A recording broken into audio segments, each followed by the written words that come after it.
Sri Chaitanya Charita Amrita, Madhya Lila, 20th chapter, the Lord instructs Sanatana Goswami, text 100 onwards. Jaya Jaya Sri Chaitanya Jaya Nityananda, Jaya Dvaita Chandra Jaya Gaur Bhakta Vrinda, Jaya Jaya Sri Chaitanya Jaya Nityananda, Jaya Jaya Dvaita Chandra Jaya Gaur Bhakta Vrinda,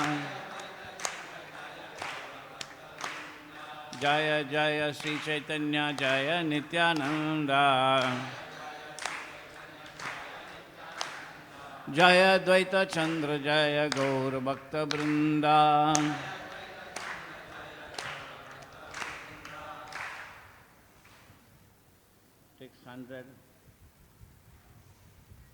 आपनार हिता हिता किचु ना जानी ग्राम्य व्यवहारे पंडिता ताई सत्यमानी. वाह. आपनेरा हिता हिता किचु ना जानी ग्राम्य व्यवहारे पंडिता तत् सत्यमानी ताई सत्यमानी. Repeat. Apanera hita hita kichu na jani Gramya vyavahare pandita tai satyamani. Apanara hita hita kichu na jani Gramya vyavahare pandita tai satyamani. आपनार हिता हिता किचु ना जानी ग्राम्य व्यवहारे पंडिता ताई सत्यमानी.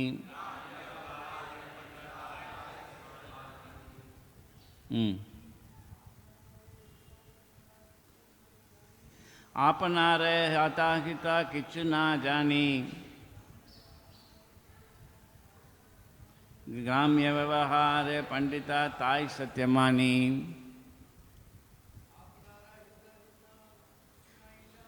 आपनारा हिता हिता किचु न जानी ग्राम्य व्यवहारे पंडिता ताई सत्यमानी. Mothers, आपनार हिता हिता किचु न जानी ग्राम्य व्यवहारे पंडिता ताई सत्यमानी. आपनार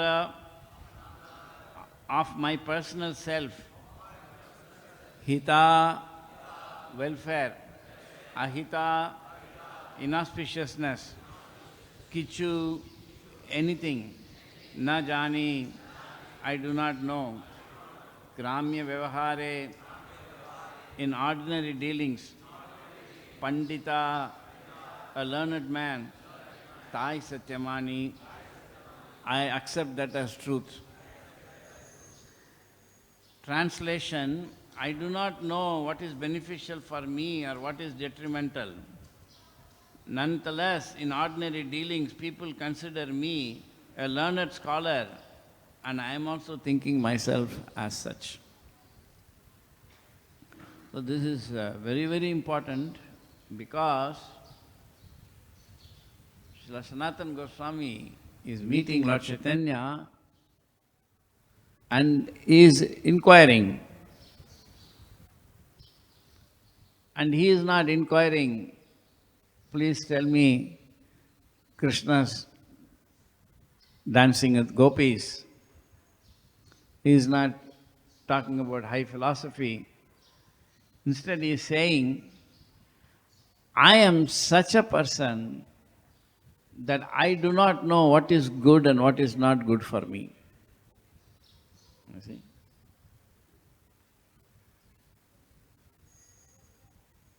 Nevertheless, people in the world, they say, I am a great scholar, Pandita. And I also think like that.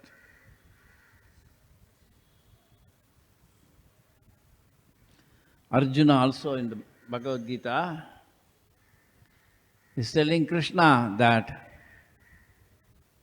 what is to be done, what is not to be done, without considering all this, how can I fight?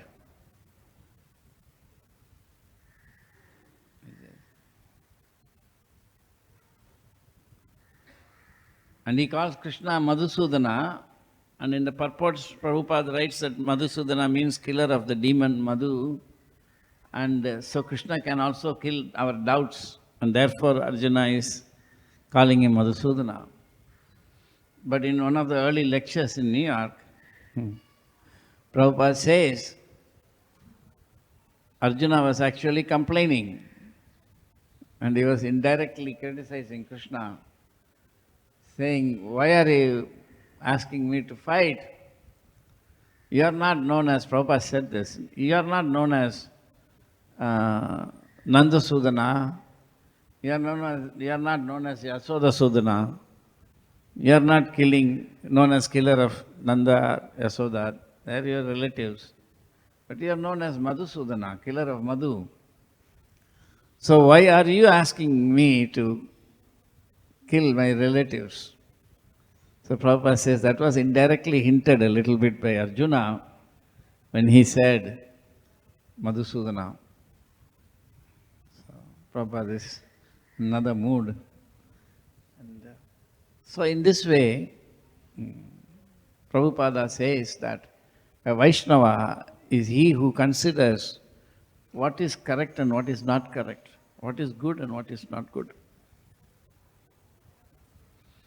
Because Arjuna could see that if all the Kshatriyas were killed, the whole population will degrade. And that's what happened, but that was part of Krishna's plan, to bring in Kali Yuga, because in Kali Yuga, people like me who cannot get normally human form of life, I can only get, kya ho gaya? Huh? Blind person.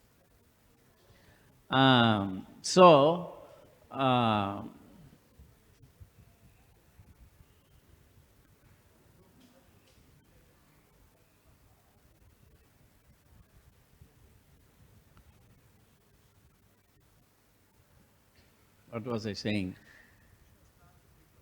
Huh? Yes, so Krishna, because people like me, we cannot get human form of life normally in other yugas. Maximum I may be born as an insect or a bird, an animal if I'm lucky. But in Kali Yuga, they can be given human form of life. Because the standard for human form of life is very high. Very, very high. People were extraordinarily religious. We don't even have that concept of how to live. People were, even when I was a child, 70 years ago, India was very different than what to speak of. Of course, at that time, I saw people who were 60, 70 years old, so that's 150-year history. But that's even, beyond that. Previous Yuga and all, we cannot even conceive of. We are already 5,000 years into Kali Yuga. 51, 52, I think it is Kali Yuga now. Year 51, 52. So, Krishna has planned to give people human form of life and give them an opportunity to follow the path of devotion to him. So, Arjuna was considering, what is actually the best for other yugas. But Krishna is saying, as soon as I leave, the first day of Kali Yuga will begin. The day after Krishna leaves. Isn't it? I think. So anyway. The point is there that it's a very low level of life. But one characteristic of Kali Yuga is that people are very, very proud. They are thinking that people who wrote the scriptures are all very undeveloped, but we will give explanation why it is like this. Everybody will give different. So they are proud, and there is always enough number of people to praise anybody. Even if you found some 20, 30 auto rickshaw drivers, one of them will be a leader, and everybody else will say, "You are very great." He doesn't have money to even buy auto rickshaw, and he is in loan, but in that company he will be considered great. Similarly, in every situation, every pauper is proud of his penny. I remember when I used to work in Bombay, in Air India, the 70s, early 70s. So once I was coming on the station, the other station of that bridge there was one, what is it called? Beggar sitting there. He was also blind. Normally, everybody is busy, I'm also busy. Somewhere that day, I thought, so I just gave him 1 rupee. I mean, that is in 72, 73, 1 rupee is a good amount, I think. No, people, so, and I gave it, and then he threw it back at me. "ये क्या है? 1 रुपया में क्या होता है?" I was very surprised. So ऐसा होता है. So that pride is there, and people praise somebody, and that person who is praised also thinks he is somebody. So neither suffering in the material world will purify you, nor foolishly taking up spiritual life without knowing everything as it is will help you. So Churasya Dara, the spiritual life path is compared to the edge of a razor blade. Razor blade, the edge is very thin and it can cut also. So Prabhupada says, a little inattention and one can be injured. So we are all protected by His divine grace. A.C. Bhaktivedanta Swami, Srila Prabhupada. Srila Prabhupada ki jai. Because he has established this movement and he is sitting here and he is taking care of everybody. Very, very kind. Unimaginably kind. We cannot even imagine. And we have to feel his kindness, then we can advance. So Sanatana Goswami is saying, although he is directly associated with Radha and Krishna, he is giving an example of how to think. It's not an example, that's how he actually thinks. The more advanced you are, the more you think you have fallen. That I cannot understand. We just have to accept why they should think like that. It's incredible. So that is why it's, very humble, Trinadapi Sunichena. It's possible. Because for everybody there is somebody greater. Only Radha and Krishna are absolutely the best. So,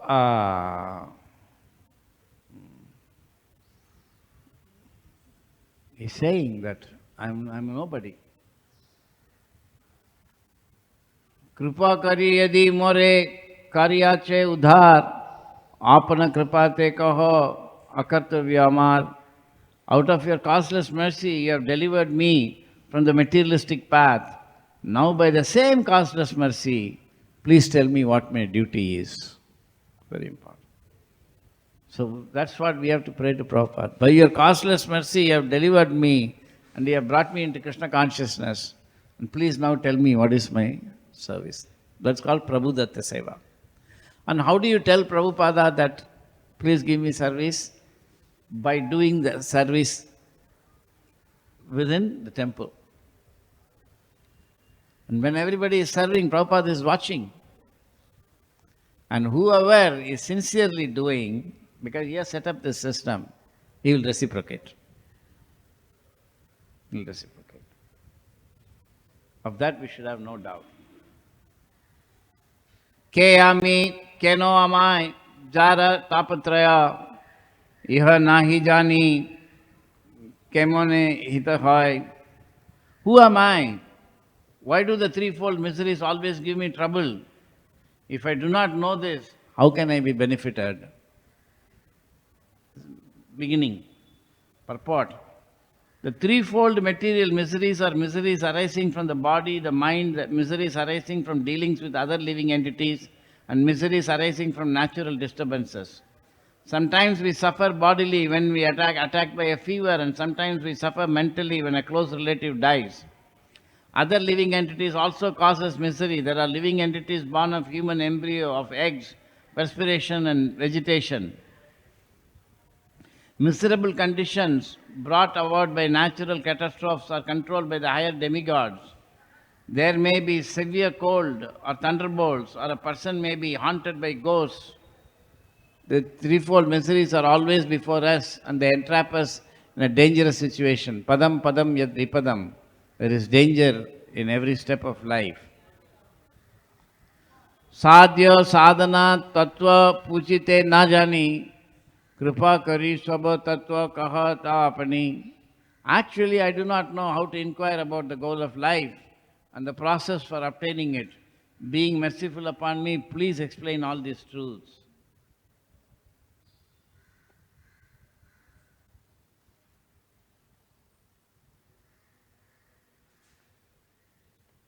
So this position Sanatana Goswami has taken, we should factually feel this position every day, every moment.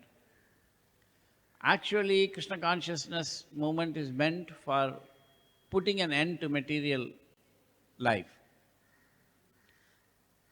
As soon as you come in touch with Prabhupada's books, Prabhupada's teachings, Prabhupada's movement, you are supposed to, everyone is supposed to give up whatever they are doing materially and become a devotee. Matlab, join ISKCON. And more people join, Krishna will keep on expanding. Everything will be provided. But of course, we may not expect anybody and everybody to give up material activities, take up this process, Prabhupada said. But once you take up that process, Janma Sartak Kari, you actually make your life perfect, Karo Paropakar.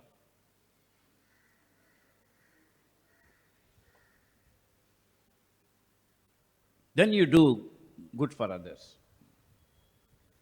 Without perfecting your life, our life, if we try to do it, that's not so good. Therefore, there are two aspects to spiritual life, prachar and achar.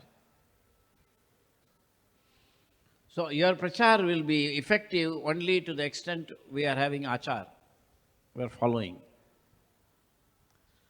And there's always difficulties in following. There's always up, down, it's going. That is, it cannot be avoided. But if we notice, in spite of that, we are not obliged to give up Krishna consciousness. Prabhupada said, just like a man who is drowning in the ocean is taken into the boat, still the ocean waves are there and they're tossing the boat, but he is no longer drowning. So the waves of material nature will be there, tapatraya, but they can no longer stop the devotee. Therefore Krishna says, Pratijanehi kaunteya name bhakta pranashyati. Krishna says that my real devotee, it is not that he will from day one be perfect. But he will never give up the process of Krishna consciousness.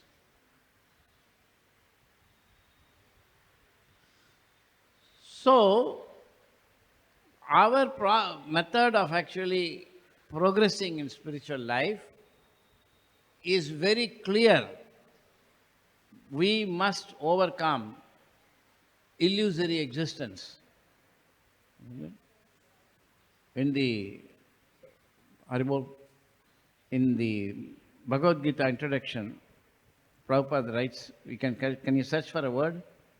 Look for the word existence in Bhagavad-gita introduction.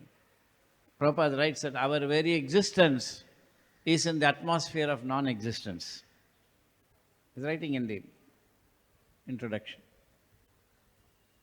So, our first problem is that we are living in false experience. Very important point, so kindly hear. We are living in the world of false experiences. Our experiences are not real. The world is real, temporary, but the experiences we get are false.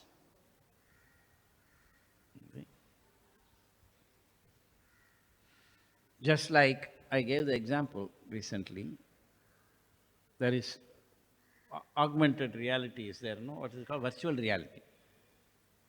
So in virtual reality, you go and you put, this thing, headgear, it completely covers you. Now you can only see what is inside that screen. And your hands and legs are also wide up. And in the virtual reality, you will see people. And your hands and legs are connected to one of those people. And if you move your hand like this, then that fellow's hands and legs also will move. So he'll be told, okay, why don't you get that key from the cupboard and open the door? And he will be just doing like this, and he'll be walking, and that will walk in some way, and then he'll go there, and then he'll do that, and that thing will actually, and then it'll open the door. That's all fine. But the real point is that whatever that illusory person in the virtual reality is seeing, that's what you will see. That's what you will see. So you may be thinking that I'm seeing something, but actually when you turn your head and this way, that way and all that, whatever that person is seeing, that is what you will see. Like that, the soul is wired up to this false body. This body is seeing things which you think you're seeing.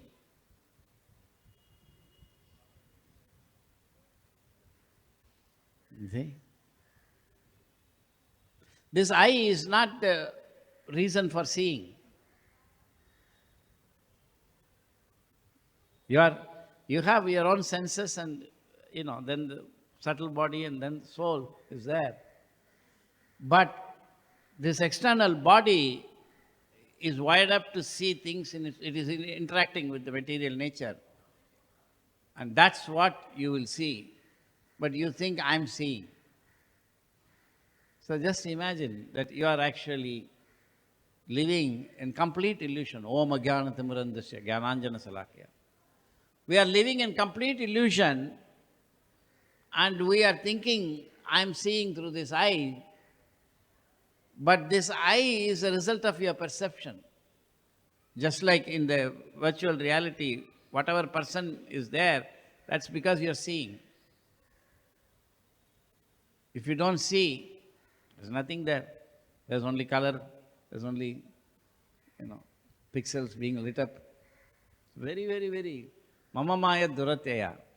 So this is the first step of illusion, is that you must first detach yourself from the experience. These experiences are not real. The body is, created by the interaction of the modes of nature. And I am just misidentifying myself with that. So as long as you are in that illusory conception, everything has very little meaning. So the very first step in Pratyahara is, like as I was saying recently in a class, that the highest yoga is that you will enter into love for Krishna, prema. But in order to enter the love of Krishna, you must be liberated first. And to be liberated, you should be free from the subtle body. And to be free from the subtle body, first you must be free from the gross body. But to be free from the gross body, you have to be free from sense experience. These sensory experience, these organs are experiencing, that's a false life. And we should actually come out of it. Very, very, very, you may not even know this. Isn't it? Did you know this? Is it important or not so important? So actually, yogi means we are constantly meditating how, It's not like, we should think like, oh, we are practically doing services, how can we think like that? No. That ahankara vimudata kartaham iti manyate. One must simultaneously perform with the body devotional service, and at the same time one must internally be able to contemplate. So that is the second level of mercy given by the Acharya. The first level of mercy, that you are reading or you are hearing Bhagavatam and you become a devotee, right? And the second level is, now that you have given me this mercy, tell me my duty. That is again very high. Before that, we have to pray, please deliver me from this total ignorance, where I am just thinking that I am this, all these experiences are real. So although everything that this person is false, but the room in which he is and the equipment and the computer, that they are real.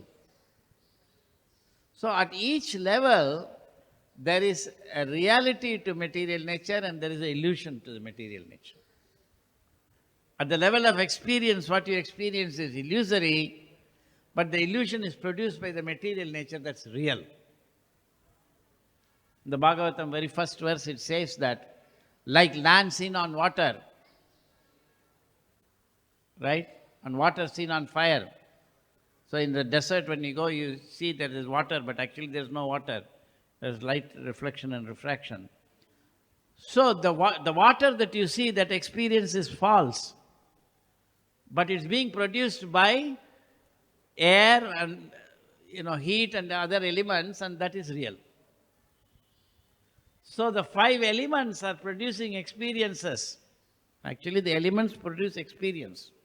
That is the difference between current science and Bhagavatam science. In current science, elements make up objects. But in Bhagavat science, elements make up experience.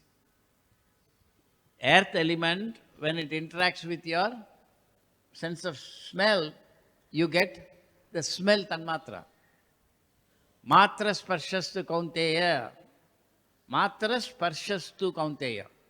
Matras, they are all elements of experience. Smell, taste, color. These things are, Krishna is saying, coming from the interaction of the senses, which are with the subtle body. These are not senses, these are sense organs. So the senses interacting with the elements produces the tanmatras. So matra sparshastu kaunteya svitoshna sukhadukkata agama paino anityas tam titikshva bharata. Therefore you tolerate, Krishna says. Krishna is not saying, Prabhupada says, that I will solve all your material problems. Instead he says, tolerate. So the tolerance that the devotee in the beginning, sadhaka, practices is to tolerate this fact that this body is constantly telling me, I am this body. This experience, the body is an experience. Body is not the means for experience. Try to understand that. Body is a result of experience. So it's not real. When you see on the screen a man running, that's your experience. The light you're experiencing as man running. Only the combination of elements that is actually giving you this idea that I'm this body. The body doesn't exist as it is. At every moment it comes into existence and going. They're all very deep points. So, one, while doing practical devotional service, is always meditating on how I'm not this experience. Because the body is an experience. Nobody is thinking the experience is false. You may think the body is false, but that is what Raghugana was asking Jadabharat.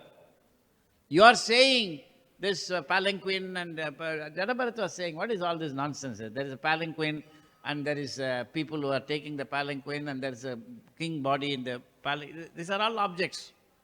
There is no need that you should identify with that body. You could have identified yourself with the servant.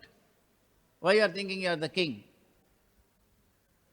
Jadabharat is chastising Raghugana.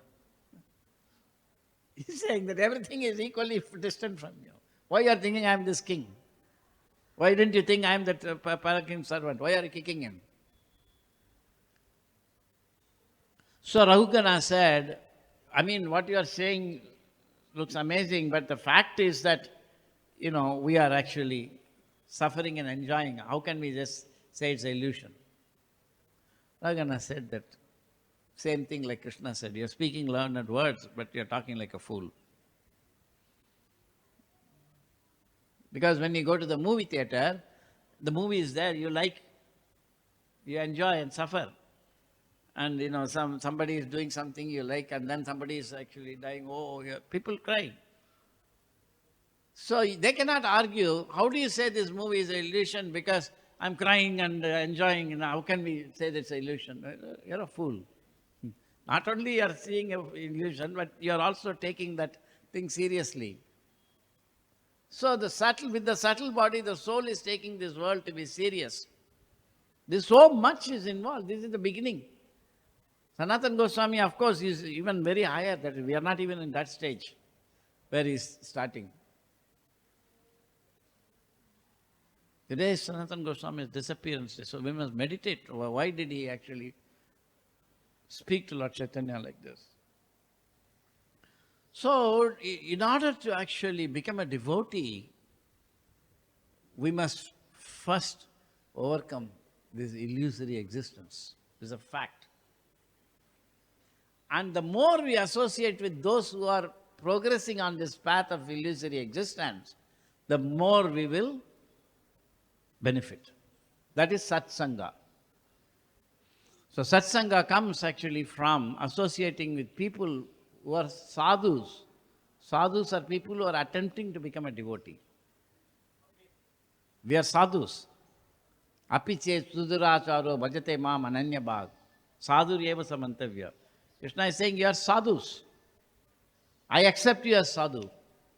Even if you are durachar, even if you are performing bad activities, if in the heart you actually love my devotee, Prabhupada, then Krishna says that I accept. So our movement is meant for making sadhus. And a sadhu who is durachar, he is not allowed to preach. We have no idea. The preaching and all we are doing is for gurus. Not those who have assumed to become gurus. No. Real gurus, the acharyas. They are the ones who can preach. You see? But we have to bring them, all the people, to the acharyas. How can we do that? You preach. Hamara ajna guru hoy. So although we are not qualified to be preaching, we go and we give class in the house and people come and offer respects. and they cook for you and this and that, they serve. We should know this is all sentiment. ठीक है, थोड़ा कुछ okay, but now you can't take it seriously. They may take it seriously. People say, oh, you're a pure devotee. That's nonsense. We cannot take this thing seriously. No, it's okay. You just listen to me, and if my listening is making you attached to Prabhupada, that's all my job is. Yeah.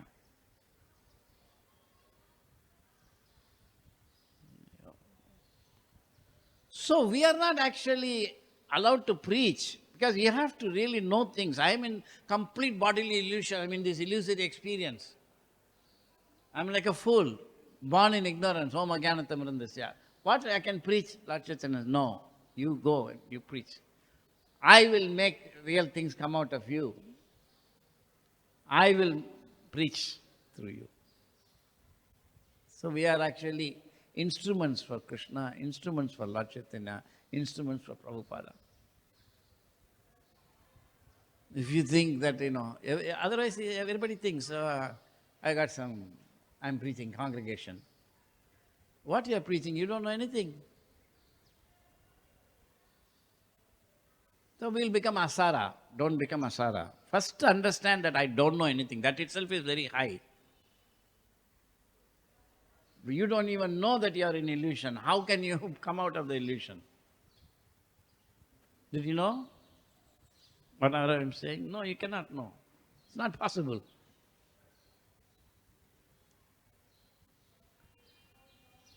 You learn because you never forget he is the boss. He is asli, I am nakli. That's all. I can never forget that. Forever. Even if by chance I go to Goloka, that remains. He is asli, I am nakli. That will be the actual way you feel. So if you don't even know that you are in illusion, and you are preaching, I'm only preaching, Prabhu, I'm repeating. No. They can only repeat. They can preach through you. Therefore, it is said that the Bhagavatam is spoken, both the speaker and the listener, they benefit. Why? Because through the speaker, Krishna, if he is sincere, Krishna speaks what is to be heard, and then he makes the other person understand. Krishna is doing everything. Krishna is doing everything. Maya adhyakshena pagati sachurite characharam. Hetunena kaunte. I don't know.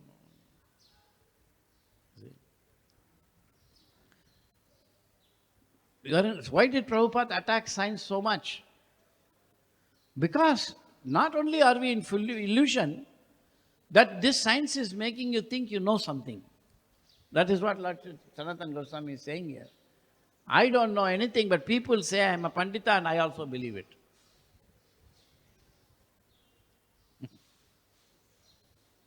Once I went to Baroda a long time ago, Ahmedabad. Then I offered obeisances to Yashamati Nandan Prabhu. And he also was bending down. I said, no, you don't have to give obeisances. I said, and he said, the problem is I also think like that. I remember this always. That's the same thing. Sanatana Goswami said, the world thinks that I am great, and I also believe that.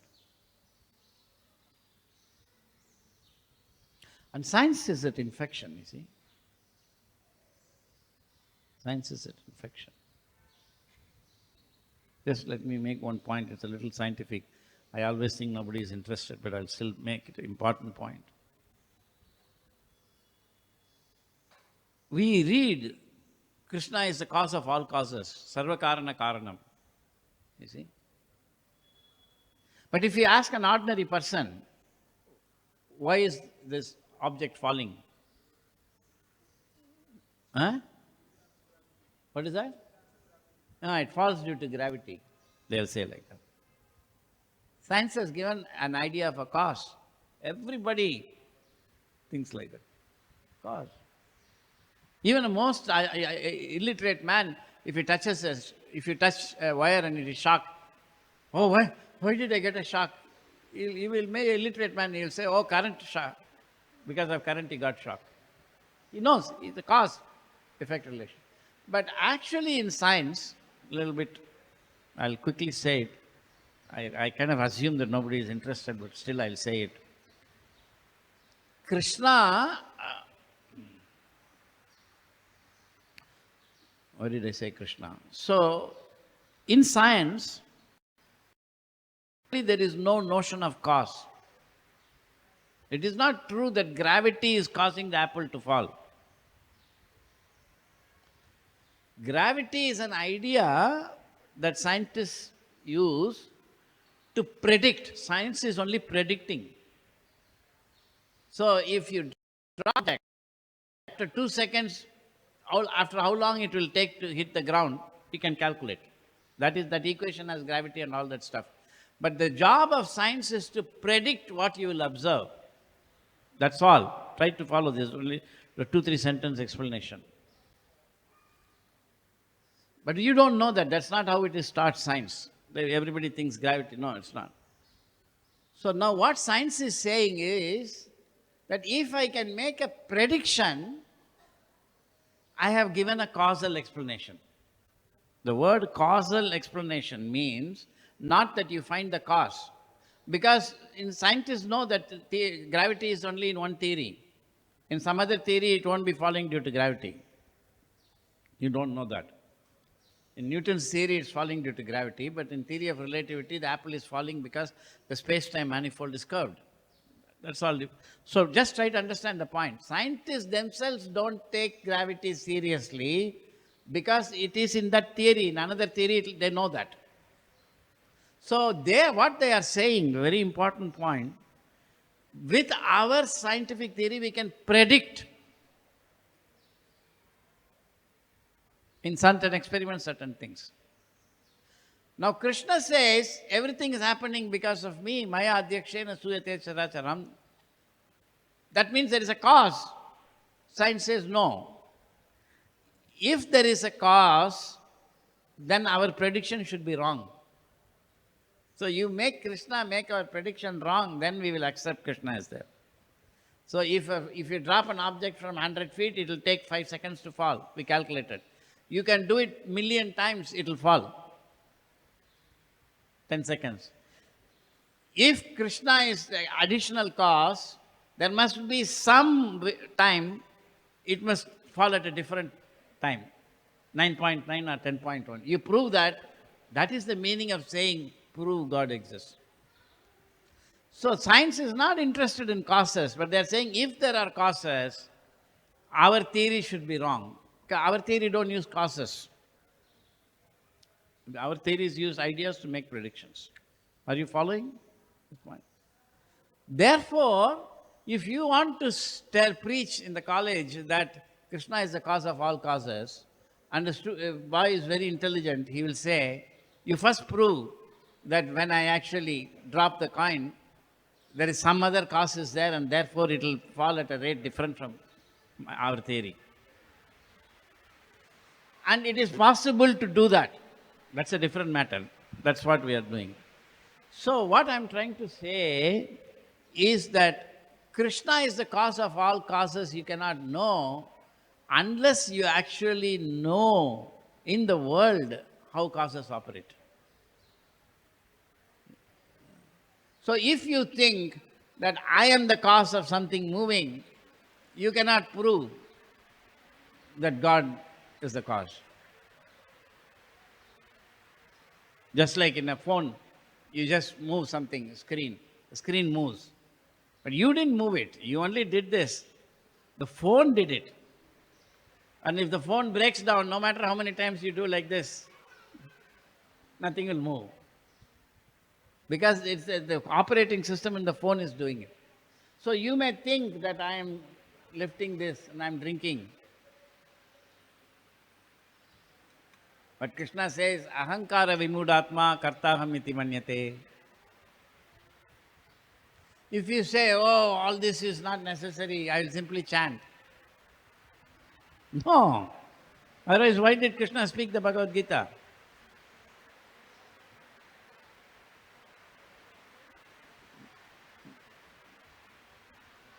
Nowhere in the Bhagavad-gita Krishna says you just chant and forget everything else.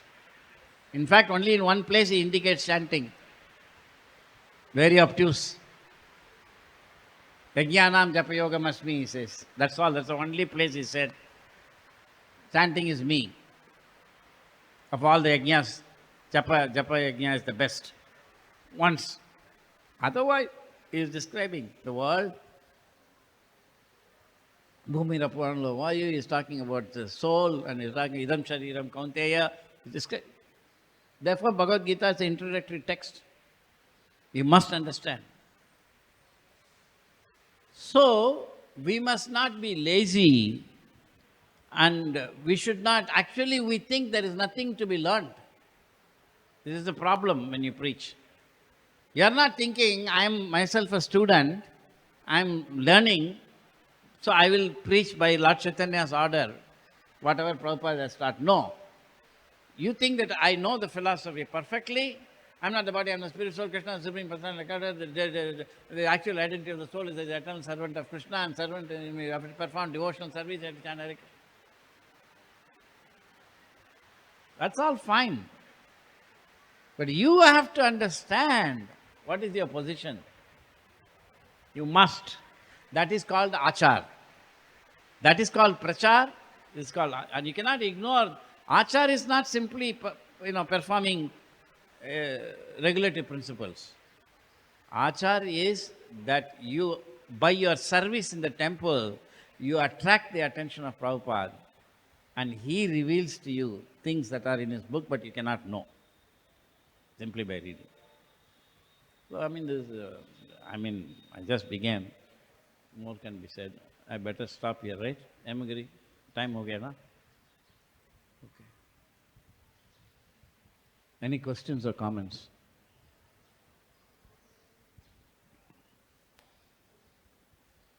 Hare Krishna. Hare Krishna. Thank you very much. It's a new revelation cause. Huh? It's a new revelation. We never thought about it. Once you mentioned, you used to say that this Newton's law of gravity applies only on material objects. But if you drop a bird, it won't fall. It will fly. If you drop a person, he may catch. So what do these scientists say about it? It means No. Scientists never claim that they can explain everything. Science has got a very restricted thing. We can just study only that much. But from that, so much technology is coming.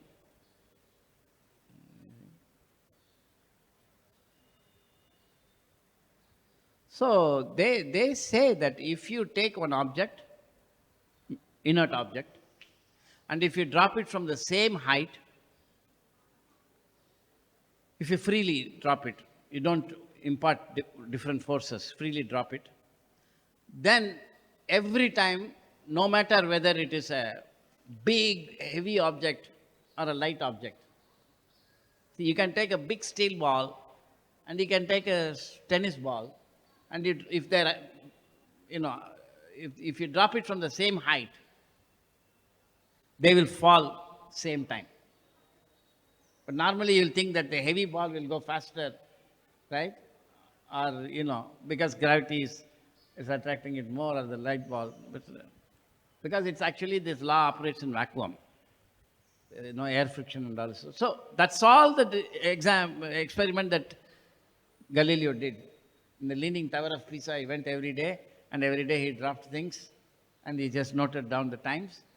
And then later Newton developed the law for that. And from that came everything. Printing press, the steam engine, automobile, lathe, everything is coming. And that's all they say. One simple experiment we have done, from that we have got so much technology. Why is the bird flying? We don't know. Maybe it's a complicated material thing, maybe they'll say. But we are trying to find out. In 4th canto, 24th chapter, Lord Shiva, Rudra Gita, Lord Shiva is praying that Namasta Ashisha Isha Manave Karanatmane Namo Dharmaya Bruhate Krishnaya Akuntamedase.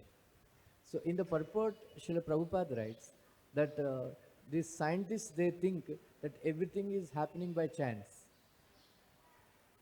But here it is said, Manave Karanatmane. Krishna is the cause of all causes. Like that. So, and then he says that there is no question of chance in this material world. Chance happens only in the spiritual world. So, like that. Well, chance is no question of chance in spiritual world, then? In the material world, there is no question of chance. Only there is a cause. Yeah. So, what's the point? Writes that these materialistic scientists, their brains are limited, and then their research has stopped at Heisenberg's uncertainty principle.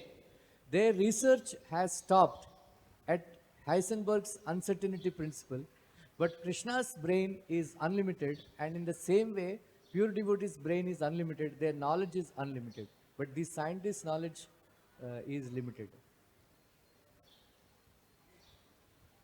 So he's saying that Prabhupada is writing in 4th canto that scientists say there is chance, but there is no chance in the world.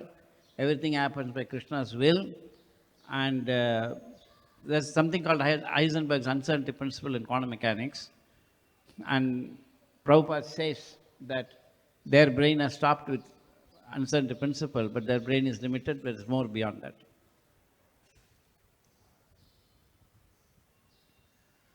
But the very important thing that you have to learn when you read this is about yourself, not about scientists. You should learn that I don't even know what is chance. I don't even know what is... Prabhupada knows. That's the difference. See, Prabhupada knows modern science perfectly. The more I have studied, and I have studied for more than 45 years, the more I learn science and the more material scientists accept my work, the more I realize Prabhupada knows this and knows more. And that's how I have learned. So you don't know what is chance. Chance is a very technical concept, and Prabhupada knows that. So you should, when you read Prabhupada's purports, you should think, I don't know what is chance. So there are at least two different notions of chance in science, one in physics and one in biology. So when Monod said that, chance and necessity, Prabhupada also commented on that. How can there be both chance and necessity? Prabhupada asked. That chance is from biology, that's different. But let me take the basic idea of chance.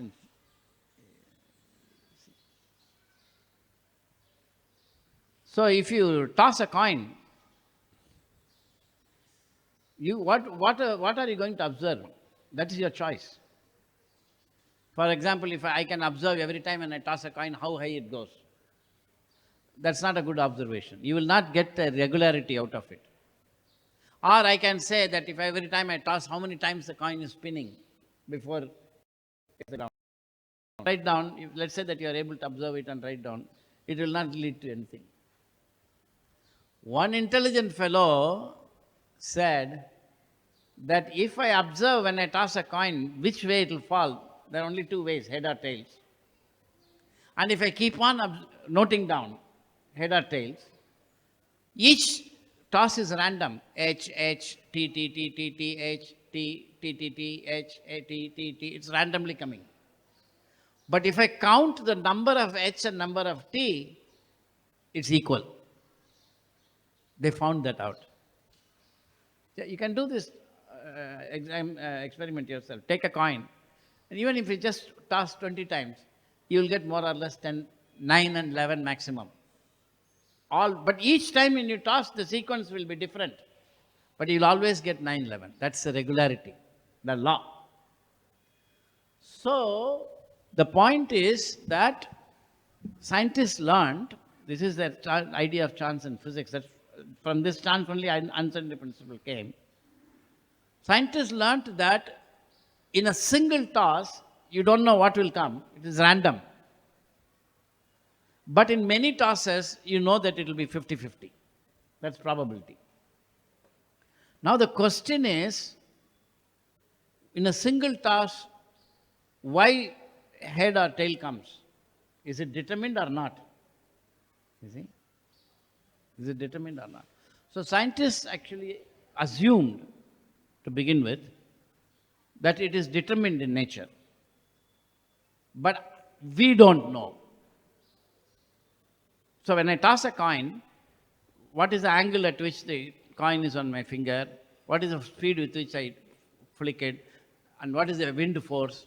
What is the gravitational pull? Maybe just when I'm putting it, Mars came in a different way than last time. Depending on all of these factors, the result is determined. But since you cannot calculate all the factors, we average over that and we get probabilities, but in a single toss, we don't know what it is. It's called ignorance interpretation of probability. So there is no chance in probability. Although people toss coins, whenever you do cricket matches and all, they toss, isn't it? Because they toss because the single toss is supposed to be random. Random in the sense that no one can calculate and tell. Okay, this time it's going to be heads, you call heads, nobody can tell. In that sense, it's random, but in nature, it's not random. This is the idea of coin tossing. Then they found, with uncertainty principle, with quantum mechanics, that nature itself maybe does not know. In that science, in that theory is like a glass. You put a green glass, world is green. They don't say world is green. They say world is green with this glass. If I put a red glass, then the world is red. So they don't say there is gravity in the world. There is gravity in the world if you look at the world through Newton's physics. There is space-time curvature if you look at the world using Einstein's physics. There is chance in the world if you look at it through quantum mechanics. So according to the theory, there is chance. But that chance comes from superposition. That is all you don't know. So when Prabhupada is saying chance and uncertainty principle, he knows all these things. But you don't know. In biology, chance comes in a totally different way. Totally different way. And this evolution, they have not actually, devotees also have not found out what is wrong about evolution. But in the last week or so, I developed an idea by which we can defeat evolution scientifically. So that's a very, people did not, they were just arguing, so by chance life cannot arise and all that. But their idea of chance is very different. So what they are saying is that what biology says is that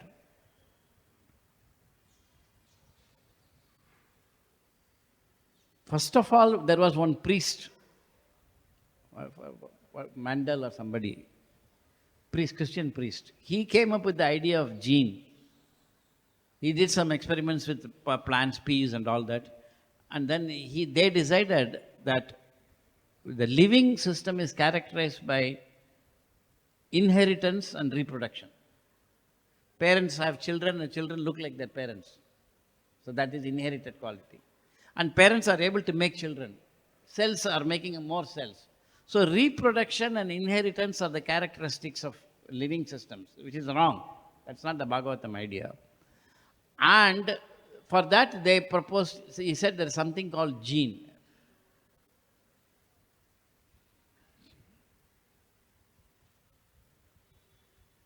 Now,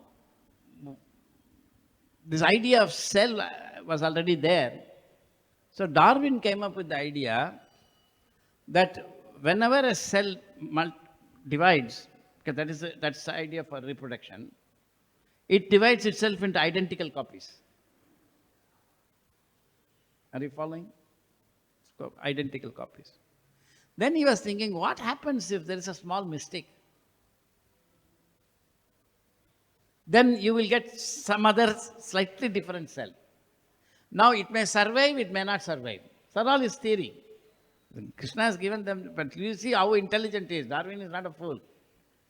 So he said, suppose by chance there is a mistake. Then he said necessity. Necessity is that if a cell divides, it will survive or not, what determines it? Right? That is actually the survival of the fittest. So there is a constant struggle for resources of the world, and if the changed cell, if the change is good, it will survive. If not, it won't survive. So small changes accumulate, and then a new species comes. That was its motto. So this chance and necessity. Chance makes modification of descent, it's also called. By chance, small changes take place in nature. Most of the changes die out. Some of the changes by necessity, because in order to survive, it's a necessity. It's a very technical argument, but I'm just summarizing it. And so chance and necessity. So that chance is different from this chance. But it derives from physics. Now, the idea of reproduction, that the idea of life is wrong. That's not the idea in Bhagavatam. So if you don't know what is, see, you may also agree as a devotee that yes, life reproduces. This table will not make another table, but a living person will make another. No, Bhagavatam does not say that's a sign of life. Therefore, you have to be very careful. Prabhupada never makes any mistake in science, never. No matter how much I have read, everything is perfect. Everything is perfect. He knows. For one more example I will give. In the third canto, Lord Kapila says that everything is made of atoms, and atoms are smallest indivisible units of matter. But atom has been split and atomic energy has come. So in science, you cannot say atom is indivisible. That was there in the beginning, but not now. But Prabhupada writes in the purport, the modern theory of atom and Bhagavata theory of atom are more or less the same. How is it more or less the same? Bhagavatam is saying atom is indivisible. Science has divided matter. Atomic energy has come. Electronics has come. But Prabhupada is right. So the modern understanding of the atom is wrong. That's the whole idea of quantum mechanics. That's why I'm working in that. But how to show that? These are all very deep points. Are you following what I'm saying? So you may quote that, but it will be good if you remember that I don't understand this. Because you don't know what is chance. Prabhupada knows. Is that helpful? Very, very, very important. Right? Prajari Prabhu? Am I making sense? We should think, when Prabhupada writes, that I don't know science to understand what he's saying. That's what I'm saying. Then we will slowly understand. That's what I thought first when I was coming to the temple, 78, 79. I read this purport, and I was an electronics engineer. And I was thinking, how can this be that atom is not divisible according to Bhagavatam?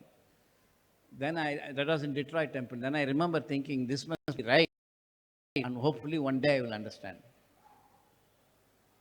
And now I have written a paper on that and published it also. So that's, it took me a long time. But I had that faith that Prabhupada is right, even then. That I don't know. I didn't think like, I'm an electronics engineer, I produce semiconductor doping, we have counted electrons, so atom is, no. He knows, I don't know. Always a fool in front of him. Now also, I may know something in physics, but if Prabhupada writes something I don't understand, I say, oh, he's right. It's very important. Always remain a fool, Prabhupada said. We should not remain a fool in front of another fool, but we should remain fool in front of Prabhupada.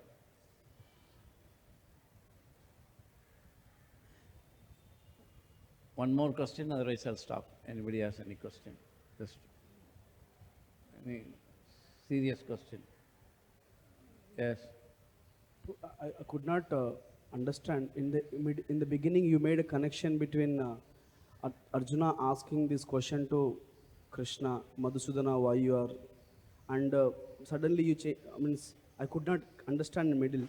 Then you changed the point of Kali Yuga people getting human body is very low graded. I could not understand the connection between. Now the connection is that Arjuna did not want to have the war because it will kill all the Kshatriyas.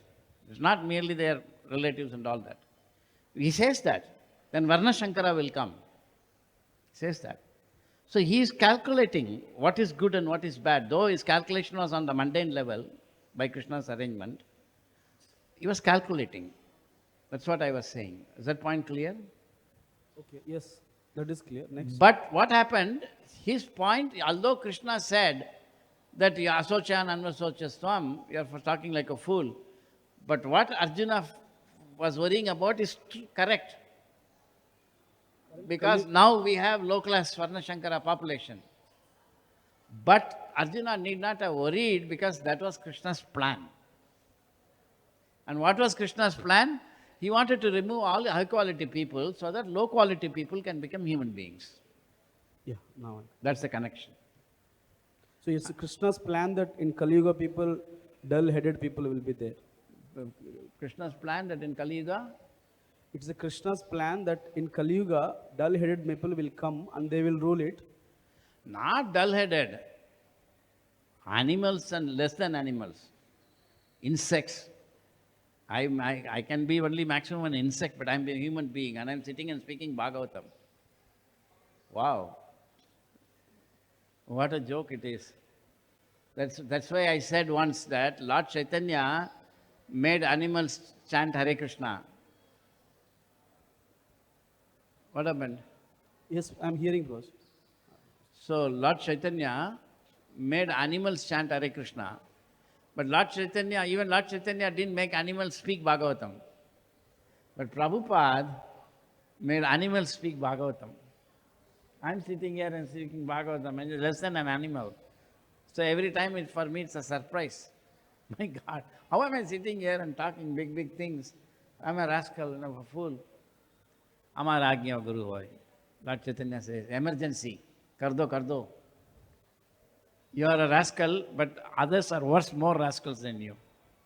Oh, okay. Then so some people asked me once, why are you always in San Francisco? I said, see, if I am in Vrindavan, I will be a rascal because everybody is a sadhu there. But if I go to San Francisco, I'm a sadhu because everybody is a rascal there.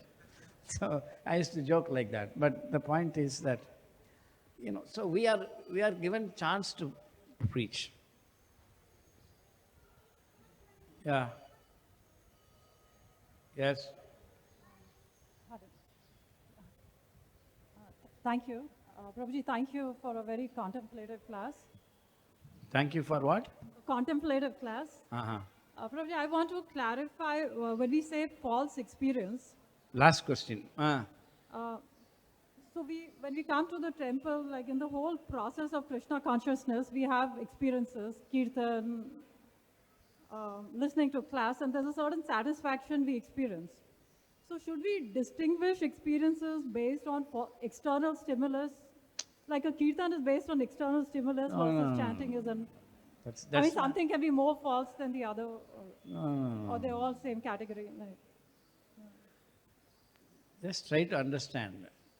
When I'm speaking about false experience, and if what I speak is approved by Prabhupada, I don't know, I'm just speaking nonsense, that is transcendental and real. When Lord Kapila is speaking about three modes of nature, that is transcendental. It's not within the three modes of nature. That's why we are speaking. Otherwise, why we should speak? So you should just hear that and you should feel the transcendental aspect of it. Not that, I have some experiences that are false, but I'm still looking at the deity, that's also experience. Is it false or real? Prasadam, Mahaprasadam is there, is false or real? It's nonsense. That was your question, right? It is nonsense, as Prabhupada would say. Prabhupada only can say such thing. All fools and rascals, nonsense. We also use the same words. It's okay. No, that's not the point. You're thinking. You shouldn't think. You should just hear. That's all.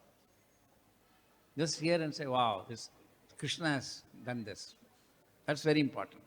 That's what you should think. You can't try to understand. How can you understand? You are already in illusion.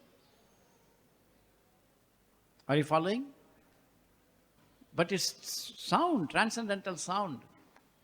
If what I'm speaking is what Prabhupada speaks is trans. So any experience that we have in relation to Krishna is real. You can't make that distinction.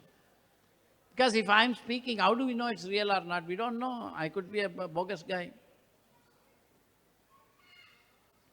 So the point is that just like I gave the example last time, you're sleeping and then you cannot hear anything. In deep sleep, you don't hear anything. Every night you sleep, you don't hear anything. You're sleeping. But at 3:50, the alarm rings. I used to keep it at 2:30. Those days are over. So 3:50, the alarm rings. So you hear it. You were sleeping, but how did you hear? It can the right sound can penetrate. So this is a transcendental sound. It is not false. It is talking about false experiences. We just hear it. Oh, wonderful, nice. Krishna has done like that. I hope I'll understand it more when I chant Hare Krishna. That's all. You can't think about these things. These are not things that I have thought and found out. Clear or not clear? Granthra Srimad Bhagavatam ki jai. Shri Chaitanya Charita Amrita ki jai. Srila Prabhupada ki jai. Gaur Premanandi.